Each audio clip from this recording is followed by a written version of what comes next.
আসসালামু আলাইকুম রাসেল ভাই এন্ড হ্যালো এভরিওয়ান। আমি ইফাত বলছিলাম ধানমন্ডি থেকে। আমি জানি রাসেল ভাই আপনি সবসময় ভালো থাকেন এন্ড সবসময় ভালো চলে। তো আমি আজকে আপনাদের সাথে আমার একটা স্বপ্নের ব্যাপার শেয়ার করতে যাচ্ছি। আমি রাত্রেবেলা যখন ঘুমাই দেন খুব মাঝে মাঝে আমার সাথে এটা হয় যে আমি যদি কোনো স্বপ্ন দেখি কিছুটা আমি আঁচ করতে পারি যে সকালবেলা আমি বা দিনের যে কোনো সময় আমি একটা কিছু নিউজ পাবো যে কেউ একজন মারা গেছে, এমন একটা স্বপ্ন আমি রাত্রেবেলা দেখি। তো প্রায় সময় আমার সাথে এটা হয়ে থাকে, শুধু একবার দুবার না, প্রায় সময় হয়ে থাকে। বাট খুব স্পষ্ট আমার একটা স্বপ্নের কথা মনে আছে যেটা আপনাদের সাথে এখন আমি শেয়ার করতে যাচ্ছি। সেটা হচ্ছে আমার একটা ফ্রেন্ডকে নিয়ে। আমার ফ্রেন্ডের নাম হচ্ছে শাকিলা। ও আমার অনেক ভালো একটা ফ্রেন্ড। ওর সাথে আমার ছোট থেকে আমার বেড়ে ওঠা। ছোট থেকে আমরা একসাথেই পড়াশোনা করেছি, বাট কলেজ লাইফটা আমাদের আলাদা হয়ে যায়। ও অন্য কলেজে অ্যাডমিশন নিয়ে নেয়, আমি অন্য কলেজে। তো তখন ওর সাথে আমার ওরকম কোনো কমিউনিকেশন বা কন্ট্যাক্ট কোনোটাই ছিল না।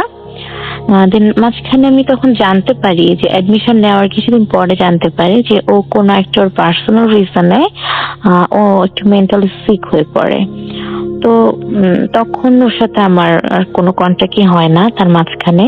দেন একদিন আমি রাতে ঘুমাই, তখন বাজে রাত 2:30-3টা, এক্সাক্ট টাইমটা আমার মনে নাই।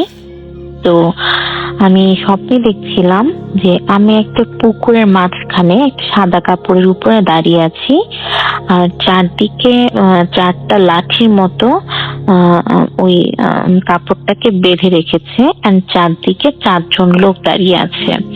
তো আমার দেখে অনেক বেশি ভয় পাচ্ছিলাম যে এটা আমি কেমন জায়গায় দাঁড়িয়ে আছি, কেমন উইয়ার্ড একটা প্লেস। আর চারদিকে অনেক বেশি অন্ধকার ছিল। তো শুধু যে সাদা কাপড়ের উপরে দাঁড়িয়েছিলাম শুধু সেটাই মনে হচ্ছে যে অনেক বেশি আলোকিত হয়ে আছে, শুধু এটাই মনে হচ্ছে। অথচ চারদিকে অনেক বেশি অন্ধকার ছিল। তো আমি দেখে অনেক ভয় পাচ্ছিলাম। আমি স্বপ্নের মাঝখানে খুব বাজে একটা ফিলিং হচ্ছিল আমার। তো হঠাৎ করে আমার ঘুমটা ভেঙে যায়। দেন আমার কাছে মনে হয় যে একটা স্বপ্ন দেখলাম, কে জানে কালকে সকালে বা সারাদিনই কোনো বাজে একটা নিউজ আমি হয়তো শুনতে পারবো। তো স্বাভাবিকভাবে আমি ক্লাসে আমার কলেজের জন্য বের হয়ে যাই। 8:10 আমার ক্লাস ছিল। তো আমার একটু লেটে যাওয়ার কারণে আমি ফার্স্ট ডে ক্লাসটা মিস করে ফেলি। দেন আমি আমার একটা ফ্রেন্ড সহ ক্যান্টিনে চলে যাই। তো কিছুক্ষণ পর মানে আমার কাছে একটা ফোন আসে। বাট তার আগে আমি আমার ফ্রেন্ডের সাথে কথা বলছিলাম যে দোস্ত খুব বাজে একটা স্বপ্ন দেখছি রাত্রিবেলা, আমার কেমন জানি একটা ফিলিং হচ্ছে। তো তখনই ঠিক আমার ফোনে ফোন আসে। আমার একটা কাজিন আমাকে ফোন দেয়, আমাকে ফোন দিয়ে বলে যে তোমার একটা ফ্রেন্ড ছিল ওই যে শাকিলা, সে না সুসাইড করেছে। তো তখন আমার কাছে অনেক খারাপ লাগে যে আমি একটা স্বপ্ন দেখলাম রাতে, সেটা যে আমার ফ্রেন্ডের উপরে এরকম একটা হবে আমি কখনো এক্সপেক্ট করি নাই। সেটা যে আমি সকালবেলা উঠে আমি শুধু তারটাই শুনবো যে সে সুসাইড করেছে, এরকম একটা মৃত্যু সংবাদ আমি পাবো। তো তখন আমার কি করার, আমার অনেক বেশি খারাপ লেগেছে। কিছুদিন পরে আমি আমার ওই ফ্রেন্ডের ফ্যামিলি সম্পর্কে জানার জন্য আমার চাচিকে বলি। কজ আমার চাচির বাসার পাশেই আমার ফ্রেন্ডের বাসা ছিল, তারা নেইবার ছিল। আমার চাচি জানায় যে তার ফ্যামিলি আর ওইখানে থাকে না, ওরা শিফট করে অন্য বাসায় চলে যায়। দেন ওই বাসায় ওরা নতুন ভাড়াটিয়া নিয়ে আসে। ওই বাসায় যারা থাকে তারা মাঝে মাঝে নাকি যে রুমে আমার এই ফ্রেন্ডটা সুইসাইড করেছিল সেই রুম থেকে একটা কান্নার শব্দ পায়। এন্ড মাঝে মাঝে দেখা যায় কিচেনে এন্ড বেলকনিতে একটা ছায়ার মতো হাঁটছে, এরকম মাঝে মাঝেই হয়। এখন কি অবস্থা আমি জানি না। তো আসলে এই ছিল আমার ঘটনা। Thank you. সো আমরা তার কাছে যাব, তার ঘটনা শুনবো। আপনার নামটা একটু প্লিজ বলবেন এবং আপনি টাঙ্গাইলের কোন জায়গায় থাকেন? জি, আমি এসেছি টাঙ্গাইল থেকে। টাঙ্গাইল কালিহাতি থানা, গ্রামের নাম খিলগাতি, জি, পোস্ট অফিস নামবাড়ি। আচ্ছা, আমরা ছোট্ট করে শুনি একটা আপনার সেই হিস্ট্রিটা, যেটার কারণে আজকে আপনি মাঝখানে খুব ভালো করছিলেন। আপনি আপনার যে বিজনেসটা ছিল সেখানেও বেশ ভালো করছিলেন, কিন্তু আজকে আপনার কিছুই নেই। বাট আপনি সেটা খুব দুঃখ করে লিখেছিলেন আমাদেরকে, যে আপনাকে অনেক সাফার করতে হয়েছে এই ঘটনাটার জন্য, এবং ছোটবেলা থেকেই আপনি বেড়ে উঠেছেন এই ঘটনাটাকে সঙ্গে, মানে এই দুর্ঘটনা কে নিয়ে, এবং আপনার কিছু, আপনার হাতে কিছু নেই, ঘটনার মতো ঘটে গেছে এবং আপনি শুধুমাত্র আপনাকে ভুক্তভোগী হতে হয়েছে। কি ঘটনা ছিল আমাকে যদি একটু বলতেন ছোট্ট করে। আমরা প্রথম অংশ শুনবো, তারপরে আমরা আপনার পরবর্তী ঘটনায় যাব। জি রাসেল ভাই, আপনাকে ধন্যবাদ। ডিয়ার লিসেনার যারা আপনারা শুনছেন, সবাইকে ধন্যবাদ। আমার জন্মটাই হয়েছে একটি দুর্ঘটনার মধ্যে দিয়ে, বা এটাকে বলে অলৌকিকও বলা যেতে পারে। সময়টা ছিল 1968-এর। আমি তখন মায়ের পেটে ছিলাম, 5 মাস হবে। ঠিক সেই দিন একদিন বিকেলে ঘটনাটা যখন ঘটে, তখন মা ছিল, আমার ভাই বোন ছিল তখন ময়মনসিং। আমার আব্বা আনসারে অ্যাডজুটেন্ট ছিলেন।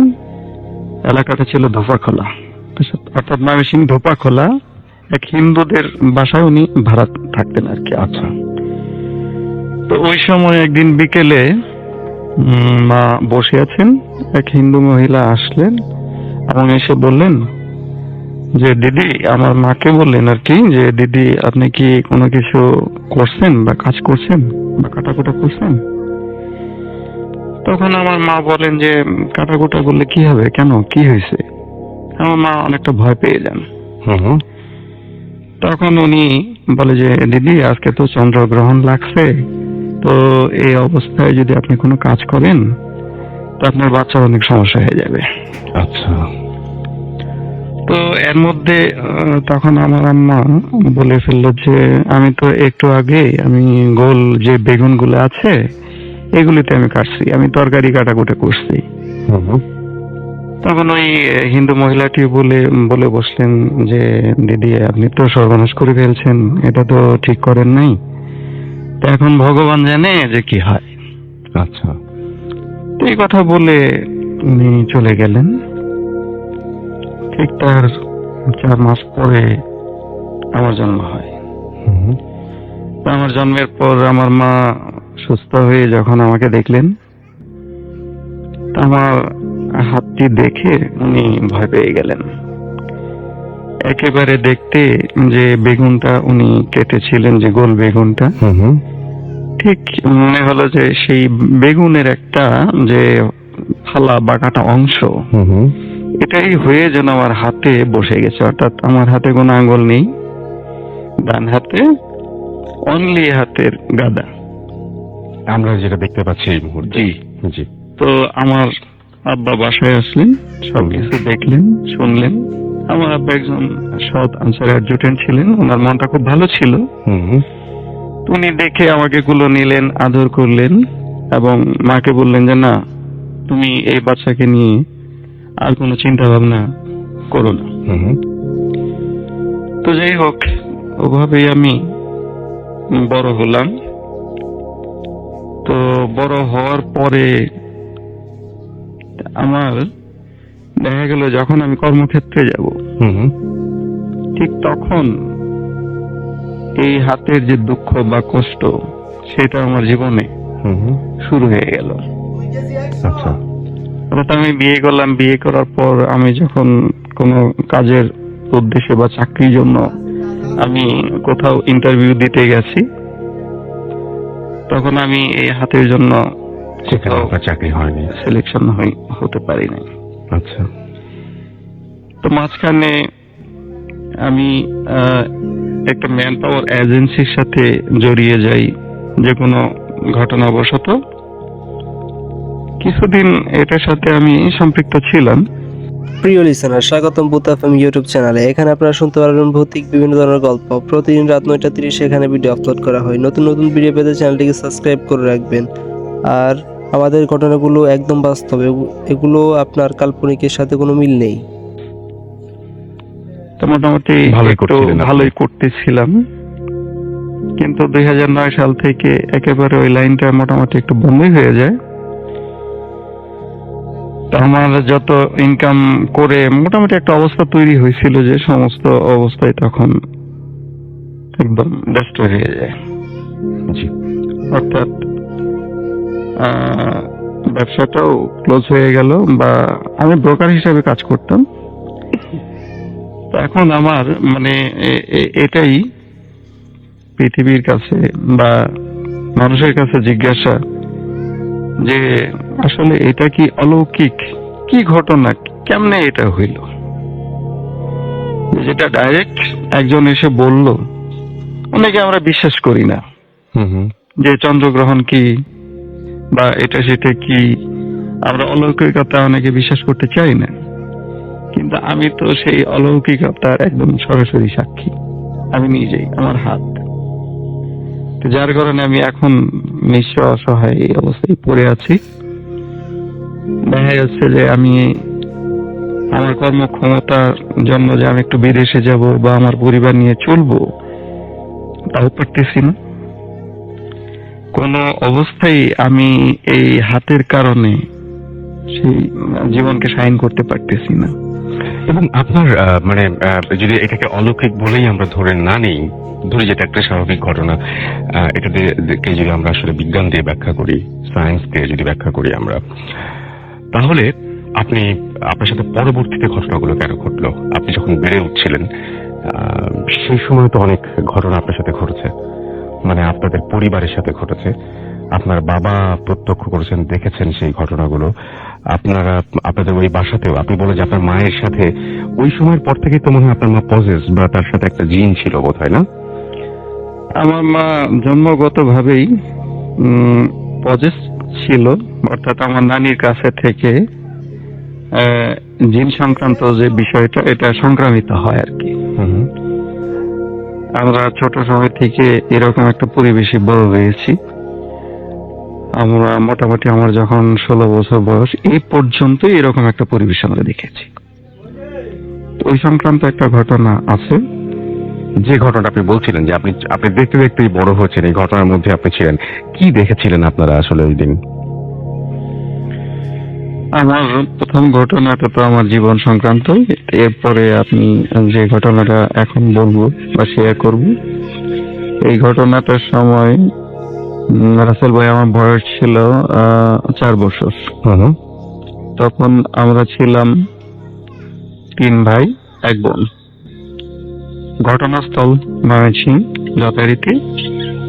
আর এটা হলো চুপসার দরবার যে বলে একটা মাজার আছে ময়মনসিংহ, সেই মাজারের অপোজিটে আমাদের বাসা ছিল, ভাড়া বাসা অবশ্যই, টিনের 2টা রুম।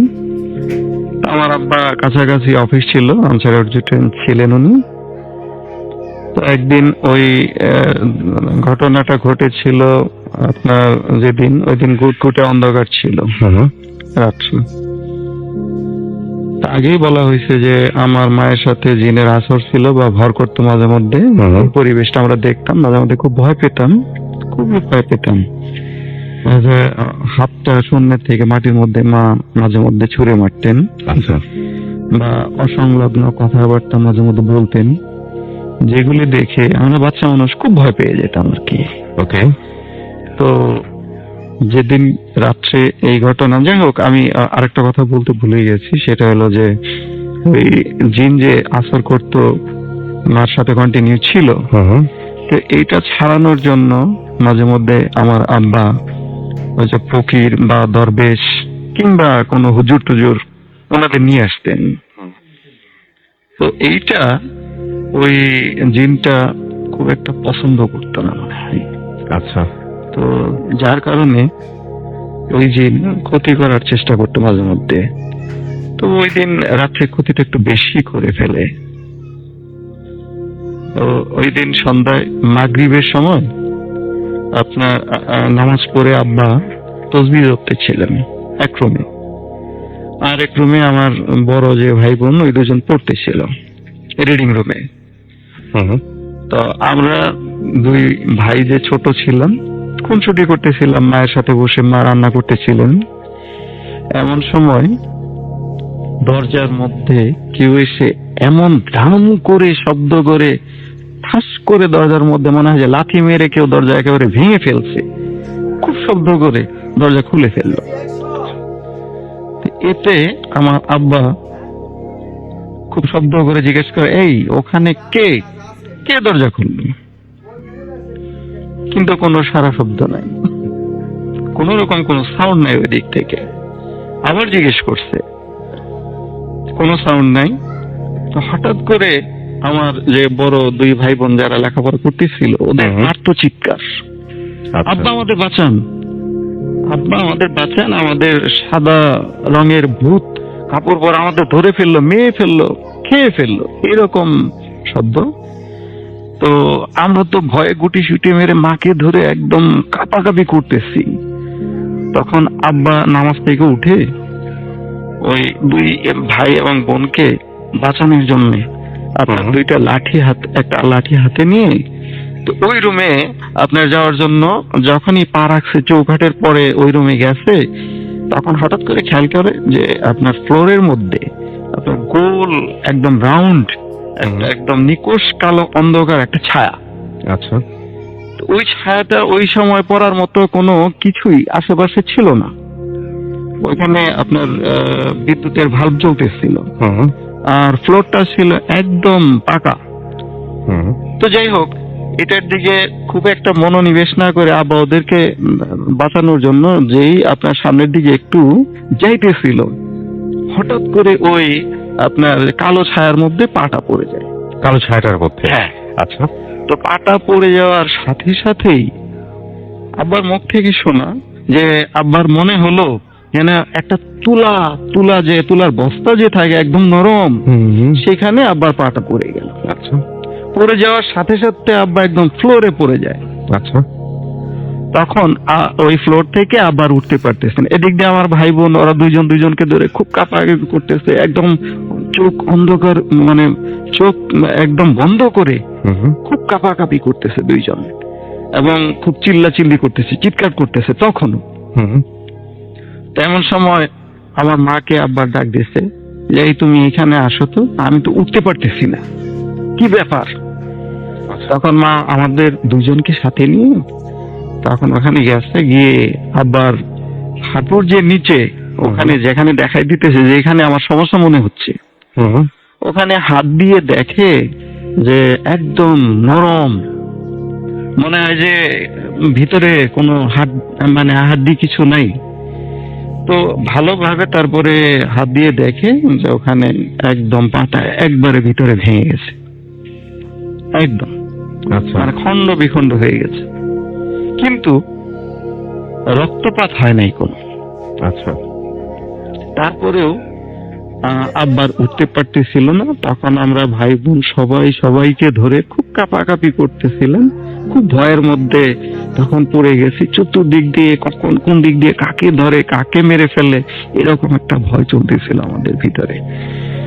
তখন এই অবস্থায় আমাদের অনেক সময় পার হয়ে যায়। পরে আমার মা দুর্দান্ত একটু সাহস করে পরে দরজা খুলে বাসার বাইরে বারান্দায় দাঁড়িয়ে আশেপাশে যারা প্রতিবেশী আছে ওনাদের সবাইকে খুব জোরে শব্দ করে ডাকে যে আপনারা আসেন, আমাদের যে অনেক বিপদ হয়ে গেছে। আচ্ছা।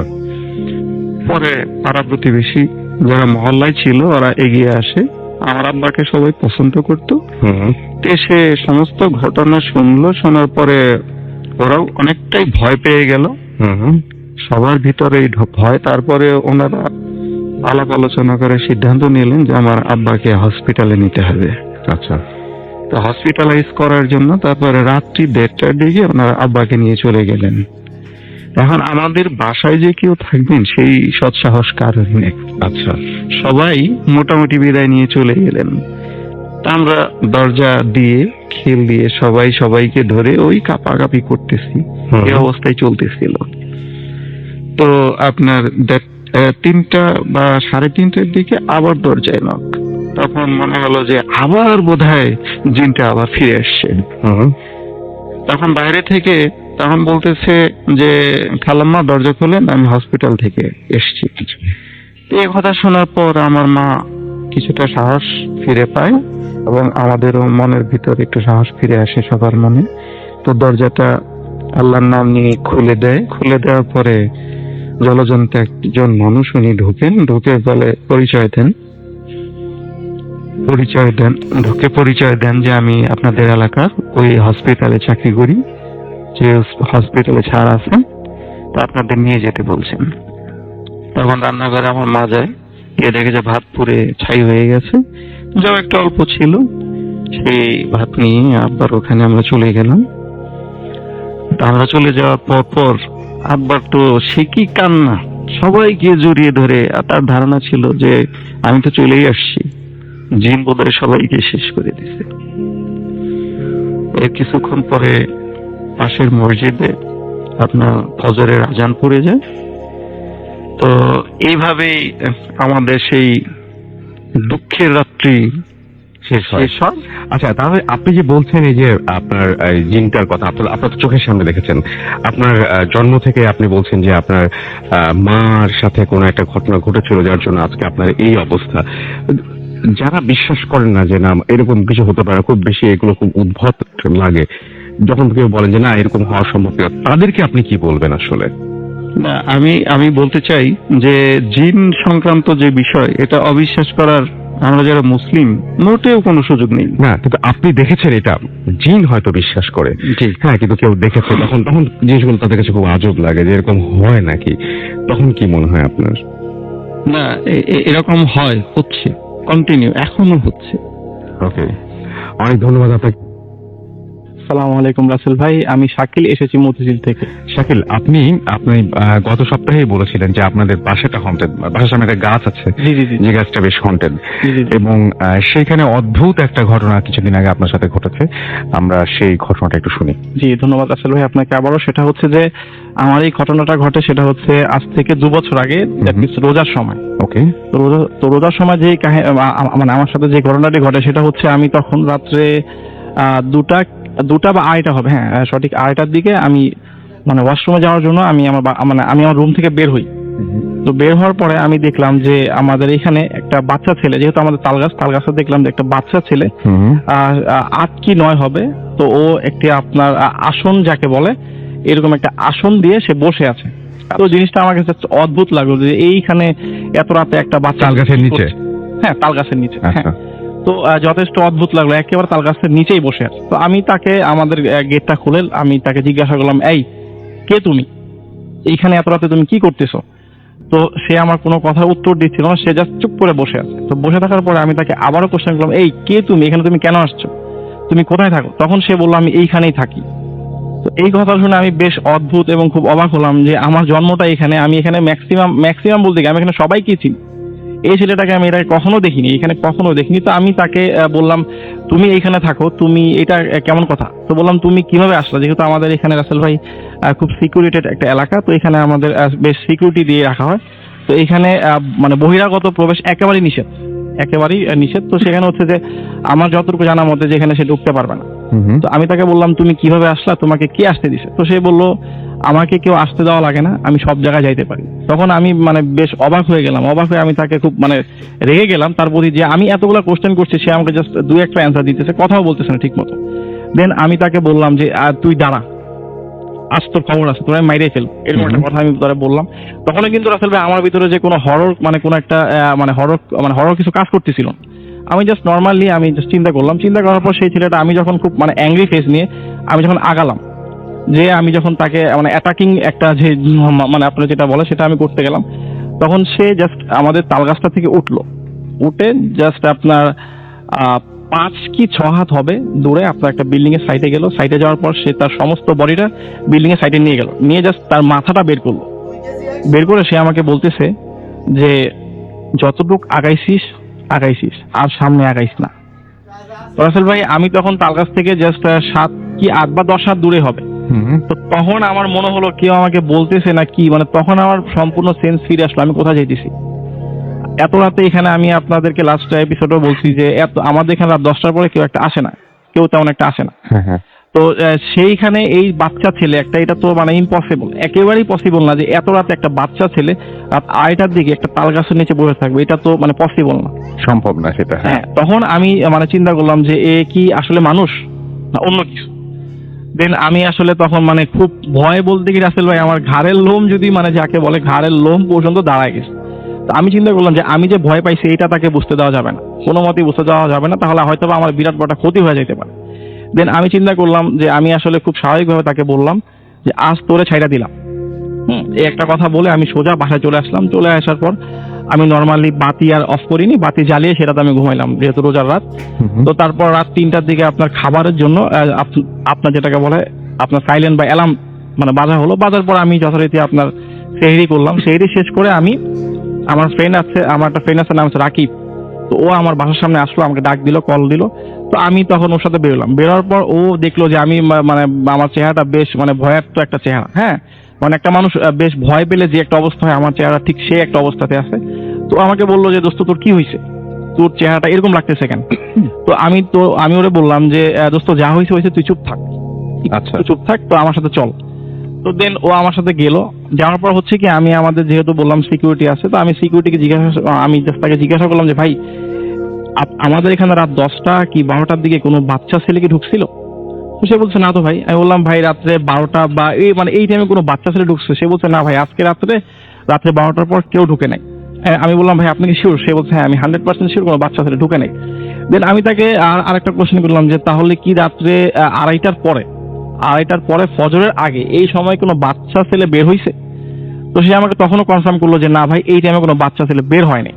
তো ভালো কথা। তো আমি ফজর নামাজ পড়লাম। নামাজ পড়ার পর আমি যেহেতু আগেই বলছিলাম যে আমাদের মসজিদের যে ইমাম সাহেব উনি যথেষ্ট পরহেজগার একজন মানুষ, তো ওনার বাসাটা আমার বাসার থেকে একেবারে বাসার কাছেই ছিল।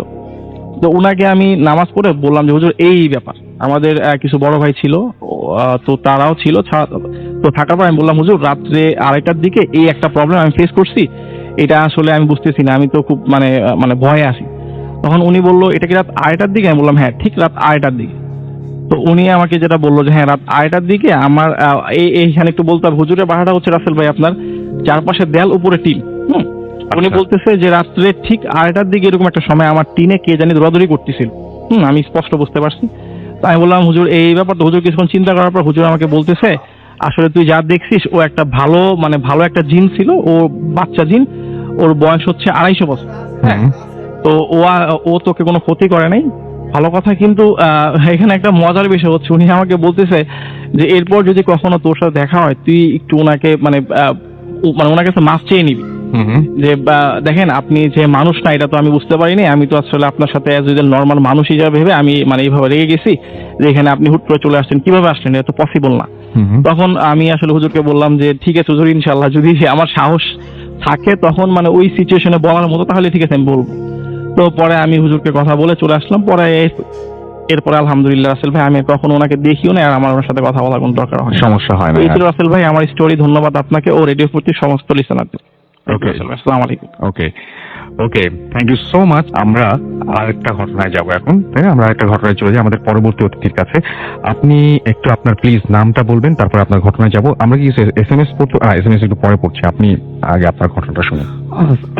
আসসালামু রাসেল ভাই, আমি জয়, আমি ধানমন্ডি 15 থেকে আসছি। জি। আমি একটা প্রাইভেট ইউনিভার্সিটি ইউআইটিএস বিবিএ করতেছি। ওকে, আমরা ঘটনায় চলে যাই। আপনি আপনি আপনি আপনি বেশ কয়েকটা ঘটনা বলেছেন এবং আপনাকে আমি একটা ঘটনা বলেছিলাম যেটা বলতে, বাকিগুলো তো বাদ দিয়ে দিয়েছি। তো যেটা ঘটনা বলতেছি সেটা হচ্ছে আমার মানে আমি যখন ফার্স্ট ঢাকায় আসি, আমি ঢাকায় আসি আজ থেকে 3 বছর আগে।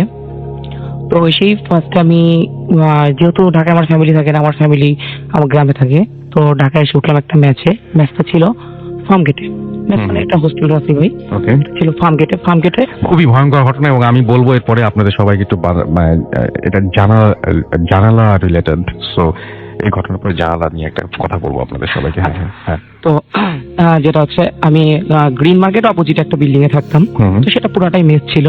তো ঢাকায় এসেছিলাম আমি আর আমার একটা ফ্রেন্ড মিরাজ। তো আমরা দুজন মিলে একটা রুম নিলাম, আমরা দুজন একসঙ্গে থাকবো। তো মোটামুটি মিরাজ আসলে একটু ঢাকায় থাকতে চাচ্ছিল না, কেন যেন ঢাকায় এসে পরেই বললো যে আমি ঢাকায় থাকবো না, ওর ভালো লাগতো না, ভার্সিটি করতো না, যাইতো না। তো আমি একাই মোটামুটি থাকতাম, ম্যাক্সিমাম টাইমে বাসায় চলে যেত, মানে গ্রামের বাসায় চলে যেত। তো আমি একাই ঢাকায় থাকতাম। তো এট এ টাইম কি হলো, তখন থাকতে শুরু করলাম। তো আমার রুমে একটা মাত্র জানালা ছিল এবং আমাদের বিল্ডিংটা ছিল 7 তলা। ওকে, তো আমি থাকতাম 5 তলায়। 5 তলাতে আমার জানলা সোজাসুজি আর একটা 5 তলা অ্যাপার্টমেন্ট ছিল, সেটা 5 তলায় ছিল। তো আমার জানলা থেকে ওই পাশে ছাদটা দেখা যেত। আচ্ছা। তো তো যেহেতু গরমের দিন রাত্রিবেলা জানলাটা অ্যাজ ইউজুয়ালি খোলা থাকতো, এবং আমি মোটামুটি একটু ইন্টারনেটে একটু বেশি রাত্রি পর্যন্ত থাকি, এটা আমার অনেক পুরানো অভ্যাস। ওকে। দ্যাটস ওয়াই আমি রাতে 1টা 2টা 3টা পর্যন্ত জেগে থাকতাম। তো জেগে ঘুমোতে যাওয়ার আগে আমি একটু জানলাতে দাঁড়াইতাম বা ওইখানে একটু দাঁড়াই করতাম, মোবাইল ফোনে কথা বলতাম। তো আমি মাঝে মধ্যে একটা জিনিস খেয়াল করতাম যে ওই ছাদে রাত্রিবেলা কেউ একজন হাঁটছে। খেয়াল করতাম, প্রায় আমি 1 সপ্তাহ মতো আসলে জিনিসটা অবজার্ভ করছি যে ছাদে একজন কেউ হাঁটছে। তো আমার একদিন মনে হলো যে কোনো একটা মেয়ে ছাদে হাঁটাহাঁটি করতেছে। তো আসলে একটু ফাজলামি করেই আমি একটা ছোট যে টর্চ গুলো আছে আর কি, অনেক আলো, তো আমি একটু ফাজলামি করে একটা গায়ে মারি। তো দেন তখন একটু বোঝা গেল যে একটা মেয়ে দাঁড়িয়ে আছে ওইখানে, মানে রাত্রে হাঁটাহাঁটি করতেছে। আসলে আমি আর লাইট বন্ধ করে দিই, মানে ওই লাইটটা মারার সঙ্গে সঙ্গে মেয়েটার দৃষ্টি আসে আমার দিকে, যেহেতু আমার ঘরে লাইট জ্বলছে, আমার ঘরে কিন্তু লাইট জ্বলছে। তো আমি মেয়েটার ফেসটা দেখতে পাচ্ছি না, বুঝতে পারছি ওটা একটা মেয়ে। তো মেয়েটা এসে ওই মানে ছাদে যে গ্রিল এসে আমার মুখোমুখি এসে দাঁড়ালো। আচ্ছা। তো আমি মেয়েটার দিকে তাকিয়ে থাকলাম, আমি মেয়েটার চেহারা দেখতে পাচ্ছি না, কিন্তু আমার ঘরে লাইট থাকে, মেয়েটা আমার চেহারা দেখতে পাচ্ছে। জাস্ট ফাজলামি। তো এরকম আসলে প্রায় 10-15 মিনিট ওই দিন শেষ হলো। দিন এরকম প্রায় 1 সপ্তাহ আমি রেগুলো মাঝে মধ্যে দেখতাম মেয়েটা দাঁড়ায় আছে, এবং তারপর থেকে আমি একটা জিনিস খেয়াল করতাম যে আমি যখন জানলার কাছে যাইতাম দেখতাম মেয়েটা আমার রুমের দিকে মুখ করেই দাঁড়িয়ে আছে। বোঝা যেত যে যেভাবে সেদিন ছিল সেভাবেই আছে। তো ভালো রাসেল ভাই, তো যেটা ঘটনাটা শুরু হলো তার থেকে প্রায় 1 সপ্তাহ বা 12 দিন পরে এরকম একটা ঘটনা, যে আমি একদিন রাত্রে শুয়ে আছি, তো হঠাৎ করে মনে হলো যে ভাইয়া, মানে গরমকাল, আমি ফ্যান চালাইছি এবং আমার রুমে ছোট্ট একটা ডিম লাইট জ্বলতো। তো রাত্রিবেলা মনে হলো যে আমার রুমটা যেমন এসি যদি একদম হাইয়ে দেয়া থাকে, রুমটা যেভাবে বরফ শীতল হয়ে যাওয়ার, ঠান্ডা হয়ে যায়, ঠান্ডা হয়ে যাবে রুমটা, সেরকম আমার জানলা খোলা, রুমটা একদম ঠান্ডা হয়ে গেছে। তো আমার উঠে দেখি আমার রুম পুরো অন্ধকার। কি ব্যাপার, আমার রুম পুরো অন্ধকার? আমি তো, আমার তো স্পষ্ট মনে আছে, যেহেতু আমি প্রতিদিনই ছোটবেলা থেকে অভ্যাস, আমি প্রতিদিনই ডিম লাইটে জ্বালায় শুই, আমার ডিম লাইটটা বন্ধ। বললাম লাইট ফিউজ হয়ে গেছে, ফ্যানও চলতেছে না, কিন্তু ফ্যান চলতেছে না ভাই, ফ্যান অফ। আমি কনফার্ম ফ্যান চালায় শুই, ফ্যান চালায় শুই। তো দ্যাটস ওয়াই আমি লাইট দিলাম, ফ্যান দিলাম। তো আমি জানলার ওইখানে গেলাম, জানলার ওখানে মানে আমি আর ভাই কিছু দেখলাম না ওই দিন। তো আমি কি করবো, যে যেহেতু রুমটা ঠান্ডা হয়ে গেছে, আমি রুমটা দিয়ে দিলাম। রুমটা দিয়ে একটু দরজাটা খুললাম, ওয়াশরুমটা একটু বাইরে ছিল আমার রুমের, তো ওয়াশরুমে ঘুরে এসে দেন আবার দরজা লাগিয়ে আমি শুয়ে পড়লাম। দেন ভাই এইভাবেই এরকম মাঝখানে কাটাতে যাওয়া শুরু করলো। তো দেন ভাই একদিন আমি রাত্রিবেলা ঘুমাইছি, তখন ভাই রাত্রি 2টা বাজে। ওকে। তো ঘুমের থেকে উঠে আমি প্রায় তখন 3টার মতো বাজে ঘুমের থেকে উঠে। এখন ভাই যদি সত্যি কথা বলতে, আমার রুমের ভিতর আমি থাকি, আমার ফ্রেন্ডটা তো থাকে না, রুমে শুধু আমিই থাকি। যেহেতু রুমটা মোটামুটি গোছানো থাকে, আমার পিসি, আমার বই, আমার সবকিছু আমার নিজের হাতে গোছানো, অন্য কেউ রুমে আসে নাই, ওই যে আমি রুমে একলা। তো হঠাৎ দেখি যে আমার রুমটা ভাই পুরো অগোছালো। আমার সিপিইউটা কাট করে রাখা, সিপিইউর যে লাইনের যে তার, আমার ডেস্কটপ কম্পিউটার তারগুলো সব এলোমেলো, আমার বইগুলো সব ছড়ানো ছিটানো ভাবে পড়ে রয়েছে। মানে মোটামুটি রুমে এসে যে একজন যদি মারামারি করলে যেভাবে সবকিছু হয়ে থাকে, আমার রুমের বিছনার চাদর এলোমেলো সবকিছু, আমি কিচ্ছু টের পাইনি। এভাবে যদি কেউ কিছু করে আমি তো টের পাবো সামান্য, যেহেতু রুমটা ছোট। তো আমি কি করবো, আমি কিছু বুঝতে পারলাম না আসলে কি ঘটনা, এটা কি হচ্ছে। তো দেন উঠলাম, উঠে সবকিছু দেখে আমি আবার ঘুষা টুসা রেখে, মানে পানি ঠানি খেয়ে আমি আর, মানে ওই জিনিসটা আমার মাথায় নেই, ওইভাবে কোনো কিছু প্যারানর্মাল আমার মাথায় নেই। তো আমি শুয়ে পড়ছি।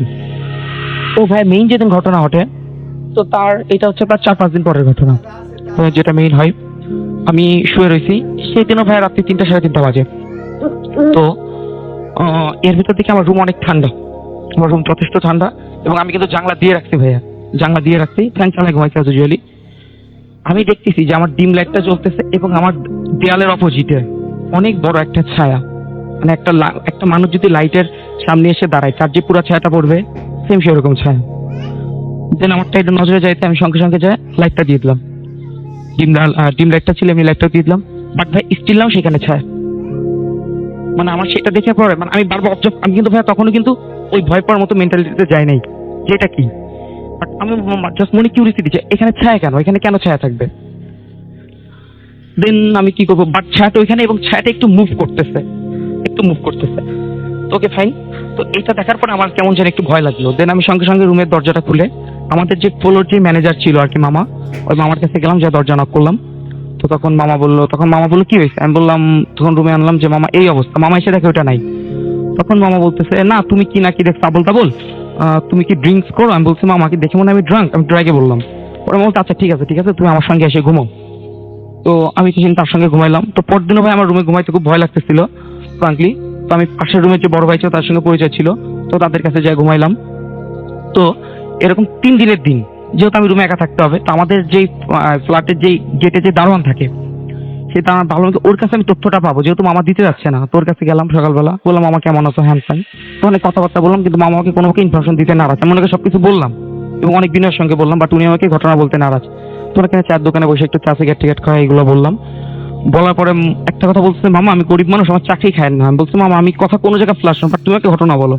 বলছে মামা আপনার পাশে যেই ফ্ল্যাটটা আছে আপনি এটা খেয়াল করছেন, আপনার জানলা থেকে কিন্তু ছাদটা দেখা যায়। আমি বলতেছি হ্যাঁ মামা আমি ব্যাপারটা খেয়াল করছি। তখন উনি বলতেছে যে ওইখানে ঠিক 5 তলায় একটা ফ্যামিলি থাকতো, খুবই পর্দাশীল একটা ফ্যামিলি, খুবই ভালো ধার্মিক টাইপসের আর কি। তো ওই ফ্যামিলি থাকতো, ফ্যামিলির যে বড় 2টা মেয়ে ছিল, যে বড় মেয়ে তার সঙ্গে একটা ছেলের রিলেশন হয় আর কি। তো ফ্যামিলি থেকে সেই জিনিসটা মানতে পারে নাই, তাদের রিলেশনটা মানতে পারে নাই। তো মেয়ের বাবা নাকি অনেক বকাঝকা করছে হ্যান ত্যান। তো ওই 5 তলার থেকে মেয়েটা একদিন রাত্রে এরকম ঘটনা ঘটার পরে ছাদে এসে 5 তলার থেকে সে লাফ দিছিল, এবং লাফ দিয়ে বাসার 4 সাইডে ভাই যে গেট থাকে, গেটের উপরে যেই মানে আপনার স্টিলের যেগুলো থাকে, সেখানে তার বডিটা বেঁধে ছিল। তো ওই দিন রাত্রে কেউ দেখে নাই। পরদিন সকালে তো দারোয়ান দেখছে যে গেটে বেঁধে ছিল, এবং তারপর থেকে ভাইয়া এই সমস্যাটা শুরু হয়। তার থেকে 4-5 দিন থেকে ভাইয়া সমস্যাটা শুরু হয়। ও ভাইয়া আরেকটা জিনিস আমি হয়তো এড়িয়ে গেছি, সেটা হচ্ছে যেদিন সকালে আমি একটা জিনিস ফলো করি, যে ওই গেটে একদিন সকালে আমি ঘরটা একটু পরিষ্কার করার সময় আমি জানলা দিয়ে খেয়াল করি যে ওই যে ছাদের দরজাটা আমার জানলা সরাসরি ছিল, ছাদের দরজাটা একটা বড় একটা তালা দিয়ে লক করে, এবং তালাটা লাল কাপড় দিয়ে পেঁচানো। এই জিনিসটা আমি খেয়াল করি। তারপর জিনিসটা মাথায় খটকা লাগে, দেন তারপর আমি অনেকে জিজ্ঞাসা করি। তো উনি এটা বলার পরে বললো যে তারপর থেকে স্টিল নাও ওই রুমে কেউ থাকতে পারে না। এই রুমে নাকি এর আগেও 2 থেকে 3 জন আসছিল, বাট তারা সবাই চলে গেছে। মানে এইরকম সমস্যা হয়, এবং একটা ছেলে নাকি খুবই ভয়াবহ রকম সমস্যা হয়েছিল। অনেক ধন্যবাদ আপনাকে আপনার ঘটনার জন্য। আমরা চলে যাচ্ছি আবারও দিনারের কাছে, তার কাছে আরো একটা ঘটনা শুনবো, অ্যান্ড আশা করছি যে এটা আপনারা এনজয় করবেন। দিনার আমি চলে যাই পরবর্তী ঘটনায়। জি রাসেল ভাই, ধন্যবাদ আপনাকে। রাসেল ভাই, আমি এখন যে ঘটনাটি শেয়ার করছি এটা পুরনো ঢাকার বংশালের একটি স্কুলকে নিয়ে। ওকে। তো ঘটনাটি শুনি আমি আমার ফ্রেন্ড রবিনের মুখ থেকে। তো তার এক ফ্রেন্ড ইমু, যার নাম, তার সাথে ঘটনাটি ঘটে। ওকে। তো ইমু আর তার এক ফ্রেন্ড হচ্ছে আজহার, তারা দুজনেই সেই স্কুল থেকে পড়াশোনা শেষ করে বের হয়। তো পড়াশোনা শেষ করার পর তারা সেই স্কুলেরই বাচ্চাদের ক্লাস নিতেন। তো কোনো একদিন আপনার ফ্রাইডেতে সেই স্কুলে একটা প্রোগ্রাম ছিল, তারা যাদের ক্লাস নিতেন তাদের। তো বৃহস্পতিবার দিন সময়, তো বিকেলের দিক দিয়ে ইমু আর আজহার নামে 2 জন আর ওই ক্লাসে কিছু বাচ্চারা মিলে ওই ক্লাসরুমটাকে সাজাচ্ছিলেন। তো ক্লাসরুমটা ছিল স্কুলের মূল ভবনের 2য় তলায়। আচ্ছা। তো তখন স্কুলের গেটটা বাইরে দিয়ে লাগানো ছিল, শুধুমাত্র তারাই ছিল, আর কেউ ছিল না স্কুলে। তো যখন তারা রুমে সাজাচ্ছিলেন তখন প্রায় মানে সন্ধ্যা হবে এরকম একটা সময়, মানে শেষ হয়ে আসছে প্রায়। তখন তারা যেটা শুনতে পান যে উপরের ফ্লোরে, 3 তলার ফ্লোরে যদি বাচ্চারা যদি একসাথে লাফালাফি করে বা খেলাধুলা করে যেরকম শব্দ হবে নিচের থেকে, ঠিক তারা ওইরকম শব্দ শুনতে পাচ্ছিলেন। তো তারা যেটা চিন্তা করলেন যে তাদের ক্লাসেরই কোনো বাচ্চা হবে যে মানে উপরে গিয়ে দুষ্টমি করতেছে, যেহেতু বাচ্চাদের রেসপন্সিবিলিটি তাদের উপর ছিল। তো ইমু উনি যেটা করেন যে উনি ওনার ফ্রেন্ড আজহারকে বলেন যে তুই এক কাজ কর, বাচ্চাদের নিয়ে থাক, আমি গিয়ে দেখে আসি উপরে কি হচ্ছে, কারণ নাহলে দুজনে গেলে বাচ্চারা ভয় পেতে পারে। তো ইমু যেটা করেন যে উনি রুম থেকে বেরোন। তো রুম থেকে বেরোয় মানে ওই করিডোর দিয়ে উনি হাঁটতে হাঁটতে সিঁড়িটার কাছাকাছি যান। তো অন্যান্য রুমে যেহেতু কেউ ছিল না বলে অন্যান্য রুমগুলো অন্ধকারই ছিল। তো উনি সিঁড়িটার কাছাকাছি আসার পর যেটা দেখেন যে সিঁড়ি এখানে কোনো লাইট টাইট ছিল না। তো যেই উনি 3য় তলা থেকে 3য় তলার সিঁড়িতে উঠবেন, তখন উনি দেখলেন যে পিছন দিক থেকে আজহার যে তার ফ্রেন্ডটা ছিল সে এসে তার হাতটা চেপে ধরে। আচ্ছা। তো চেপে ধরে বলতেছে যে কই যাস? তখন সে বলতেছে যে এরকম উপরে থেকে শব্দ পাইলাম, এই জন্য উপরে যেতেছি। পরে বলে যে ঠিক আছে। আজহার বলতেছে যে চল আমিও যাবো তোর সাথে। তখন ইমু বলে যে না, তুই এক কাজ কর, তুই রুমে থাক বাচ্চাদের সাথে, নাহলে বাচ্চারা ভয় পেতে পারে। তখন আজহার যেটা বলে যে না ঠিক আছে আমিও যাবো তোর সাথে, এটা বলে আজহার নিজে আগে উঠে যায় উপরে। তো ইমু যিনি ছিলেন তো উনিও তার পিছিয়ে পিছিয়ে ওই 3rd ফ্লোরে যান।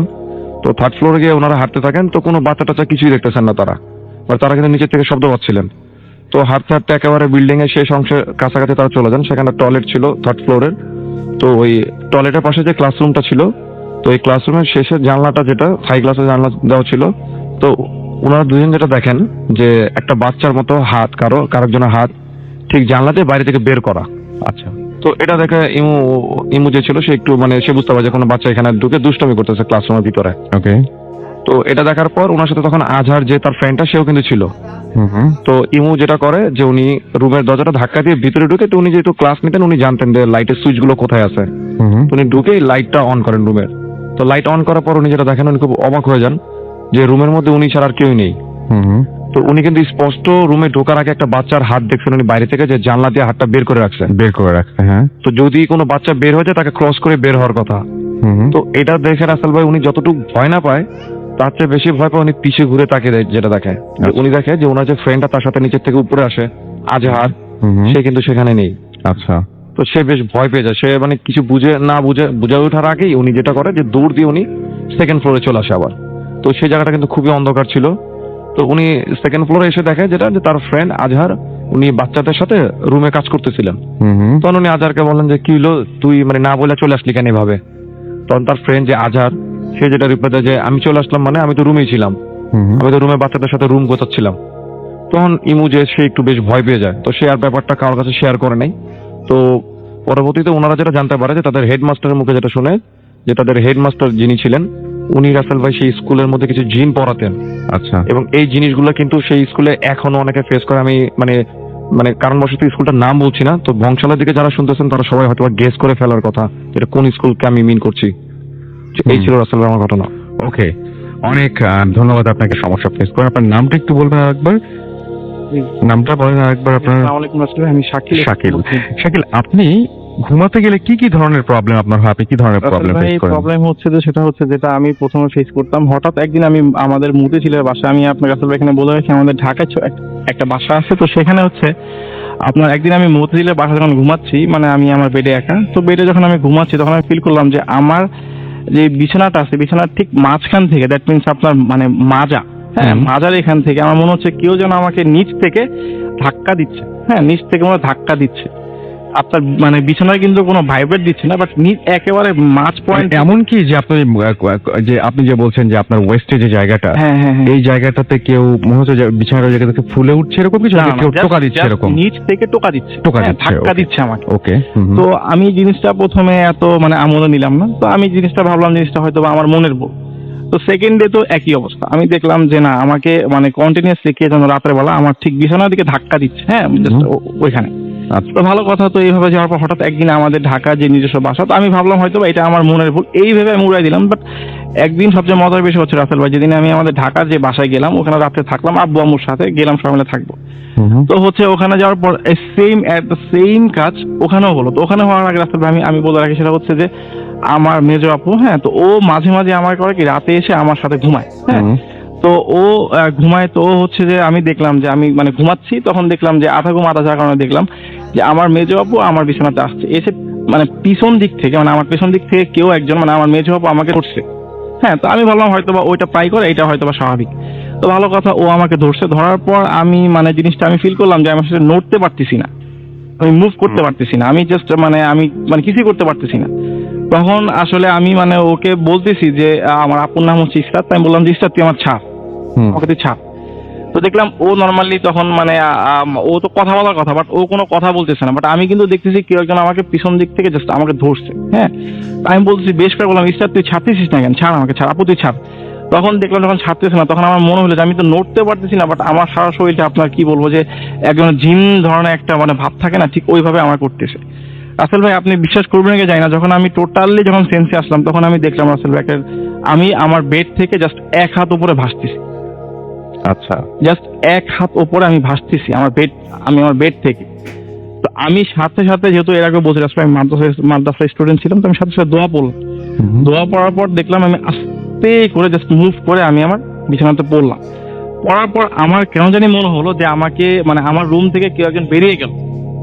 তো এটা দেখার পর আমি সাথে সাথে আমি রুম থেকে বেরোলাম। বেরোর পর হচ্ছে সবচেয়ে মজার বিষয় হচ্ছে যে আমি আমাদের যে গেট, সেটা হচ্ছে আপনার কেচি গেট, তো বাইরে কি হচ্ছে সেটা দেখা যায় আমাদের বাউন্ডারির ভিতর থেকে। তো আমি দেখতে লাগলাম যে আমাদের ওইখানে দুইটা লোক আমাদের ভাষাকে ডেডিকেট করে কি যেন বলতেছে, কিন্তু কি বলতেছে সেটা আমি বুঝতেছি না, মানে কোন ভাষায় কথা বলতেছে আমি সেটাও বুঝতেছি না। বাট আমি যেটা স্পষ্ট দেখলাম, দুটা লোক আমার বাসার দিকে তাকায় ডেডিকেট করে দুটা মানে এইভাবে আঙুল দিয়ে কথা বলতেছে। তো আমি হয়তো ভাবলাম যেহেতু এটা তো আর মানে আমাদের মতিঝিলে কলোনি না, তো এখানে হয়তো চোর আসতে পারে। তো আমি আমার আব্বুকে ডাক দিলাম যে আব্বু বাসায় হয়তো চোর আসছে, তুমি একটু তাড়াতাড়ি আসো। তো আব্বু যথারীতি বের হলো, বের হওয়ার পর দেখলো কি কোথাও কিছু নাই। ওকে, জিনিসটা খুব আজব লাগলো এখানে যে একটা চোর যদি আসে, কোনো আওয়াজ একেবারে সাইলেন্ট, কিপ অফ সাইলেন্ট, আমি আমার আব্বুকে ডাক দিলাম, বাট এসে দেখলাম সেটার চাইতেও সবচেয়ে বড় ব্যাপার যেটা, সেটা হচ্ছে আমার সবচেয়ে বেশি ভালো লেগেছে। Thank you so much. প্রিয় লিসেনার, স্বাগতম বুথ এফএম ইউটিউব চ্যানেলে। এখানে আপনারা শুনতে পারবেন ভৌতিক বিভিন্ন ধরনের গল্প। প্রতিদিন রাত 9:30 এখানে ভিডিও আপলোড করা হয়। আপনারা নতুন নতুন ভিডিও পেতে চ্যানেলটিকে সাবস্ক্রাইব করে রাখবেন। আর আমাদের এই ঘটনাগুলো একদম বাস্তব। আমাদেরকে অনেকে ইমেলের মাধ্যমে, হোয়াটসঅ্যাপের মাধ্যমে, মেসেঞ্জারের মাধ্যমে পাঠাই থাকে। আমরা এই ঘটনাগুলো আপনাদের মাঝে তুলে ধরি। আমাদের ঘটনাগুলো একদম বাস্তব, এটা আমরা বানাই না, মানুষ আমাদেরকে পাঠায়। আমরা মানুষের জীবনে ঘটে যাওয়া কাহিনীগুলোকে আপনাদের মাঝে শেয়ার করি। এটা কাল্পনিক ভেবে কেউ ভুল করবেন না। তো দেখা হবে অন্য কোনো দিন ভৌতিক নতুন ভিডিও নিয়ে। আসসালামু আলাইকুম।